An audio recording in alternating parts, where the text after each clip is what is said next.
Quem nos escreve é Maria Bernadette de Oliveira Santos. Padre Fábio, eu ainda não consegui entender como as pessoas têm tanta fé. Afinal, na realidade, o que é ter fé? Vou às missas, participo das equipes de Nossa Senhora, rezo, evangelizo todos os dias, acredito na existência de Deus, mas não consigo ter essa fé que minha mãe tem, por exemplo. Por favor, me oriente sobre isso. Estou pecando contra Deus? Veja bem, gente, é interessante, às vezes nós temos uma tentação de pensar a nossa fé sempre na comparação. Eu sempre digo que comparação é um jeito muito ingrato de viver, ou de você até qualificar uma coisa. Qualificar uma realidade, por exemplo, comparando, é ingrato, porque às vezes aquela situação, ela não merece ser comparada, ela é única. Tudo aquilo que nós comparamos corre o risco de criar injustiça dentro de nós, ou corre o risco de criar injustiça fora de nós. Comparar é um jeito estranho que nós temos de cometer injustiça. E eu sempre digo que nós, no momento que nós estamos falando de fé, nós não temos o direito de comparar ninguém a ninguém. Porque senão a gente acaba desconsiderando alguns aspectos da fé que de repente são mais vivos em um, menos vivos em outro, mas que não podem ser considerados mais importantes ou menos importantes. São aspectos diferentes. A psicologia nos ensina, né? Porque há três perspectivas da psicologia muito interessantes.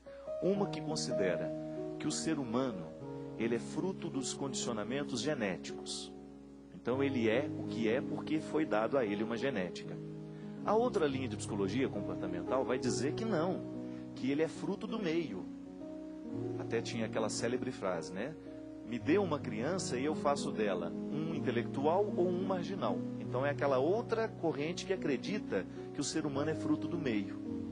E eu acho interessante que há uma terceira linha que diz assim: ele não é melhor nem pior, porque é geneticamente programado, né? Porque tem uma carga genética. Ele não é melhor nem pior, porque ele foi criado neste meio ou não foi naquele. Ele é diferente. Então ele não está determinado nem pela genética, nem pelo meio. Ele tem uma diferença. E a partir dessa diferença a pessoa é. A pessoa é o que ela é. Aí, gente, tem toda uma influência daquilo que eu recebi geneticamente, daquilo que eu recebi culturalmente. A fé nasce disso, minha gente. Eu acredito de acordo com o meio que me forneceu os instrumentais da minha fé. O que é fé? Fé é você ter a possibilidade de crer naquilo que você não vê. Porque se você vê, deixou de ser fé. Por isso que eu às vezes, eu questiono muito alguns modelos de religião, onde tudo é muito explicado, tudo é muito claro, tudo é muito limpo, tudo é muito justificado. Não. A fé, ela nasce justamente daquilo que a gente não consegue ver. Eu compreendo o amor, por exemplo, como uma forma de fé. Por que você ama aquela pessoa? Não sei. É uma pergunta ingrata, né? Por que você me ama bem? Não sei. Porque eu acho que se eu soubesse eu nem amaria. Não é assim? O amor não sobrevive de um não saber também? Ele sobrevive daquilo que eu sei, mas ele nos mantém um do lado do outro, é justamente por aquilo que a gente não sabe ainda sobre o outro. Isso é fé. Eu tenho fé em você. Isso é bonito, né? Você vai tomar um banho e você nunca pensou, será que tem um ácido nesse sabonete? Você não pensa. Você age a partir da boa fé. É aquilo que lhe faz acreditar que uma pessoa não prejudicou o seu sabonete. Ele não fez um atentado contra o seu sabonete. Isso é fé. Tudo é experiência de fé. Você está aqui dentro deste teatro, você está com fé que as bases dele são sólidas. Não vai cair em cima da nossa cabeça. Você já imaginou se a gente começasse a duvidar de tudo? Você não entraria mais no supermercado porque eu acho que cai. Eu não me aproximo mais daquela pessoa porque eu acho que ela vai me trair. Não. Tudo é experiência de fé. Agora, como é que isso se manifesta diante do sagrado? Tudo isso se manifesta em fé sagrada a partir da experiência que a gente tem como pessoa. A grande injustiça é quando eu quero comparar a minha fé com a da minha mãe, por exemplo.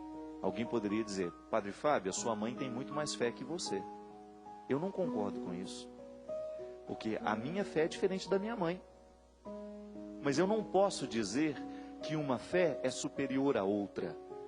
Tudo aquilo que a gente considera superior, gente, gera preconceito, gera racismo, não é assim? O racismo não sobrevive no mundo justamente porque umas pessoas se acham melhores que as outras. A mesma coisa acontece no horizonte da fé. Nós não temos o direito de ficar comparando a fé de ninguém. Então, cuidado. Não compare a sua com a dos outros e não permita que a sua seja comparada. Você tem um jeito específico de acreditar em Deus. Você tem um jeito específico de viver a sua experiência do sagrado. Pronto, ponto final. A experiência é sua. O jeito de ver, de interpretar, de sentir este Deus é seu. Ele não pode ser comparado, porque senão você começa a viver aquela coisa, eu sou melhor ou eu sou pior. E na verdade nós não precisamos nem de gente que se sinta melhor, nem de gente que se sinta pior. Aliás, eu acho que os problemas do mundo seriam resolvidos no dia em que a gente colocasse essas questões diante dos nossos olhos. Você não é pior nem é melhor, só é diferente. A tolerância religiosa nasce disso. Eu não posso me sentir melhor do que você. Tanto é que há um teólogo que eu gosto muito, ele sempre diz assim: toda religião tem o direito de viver o seu Antigo Testamento. Você que já vive, por exemplo, você que é cristão, que já está dentro do Novo Testamento, você corre o risco de olhar para o Antigo e falar assim: nossa Senhora, nós somos muito melhores do que eles. Só que tem gente que ainda está no Antigo Testamento. E nós não temos o direito de olhar para o contexto deles e dizer que nós somos melhores, não. Da mesma forma como eu não tenho o direito de olhar para uma pessoa, de repente, que não tem estudado teologia nenhuma, e dizer que ela não tem fé, porque eu sei um pouco mais do que ela, não. A fé não pode ser comparada. Fé é uma experiência particular, única. Mesmo que essa fé seja universal, ela vai se manifestar de maneira muito particular nas pessoas. Então, gente, é muito injusto cada vez que a gente compara. Isso é até bom, porque cria uma humildade dentro de nós, né? Eu não sou melhor que ninguém, ninguém é melhor do que eu, nós somos apenas diferentes.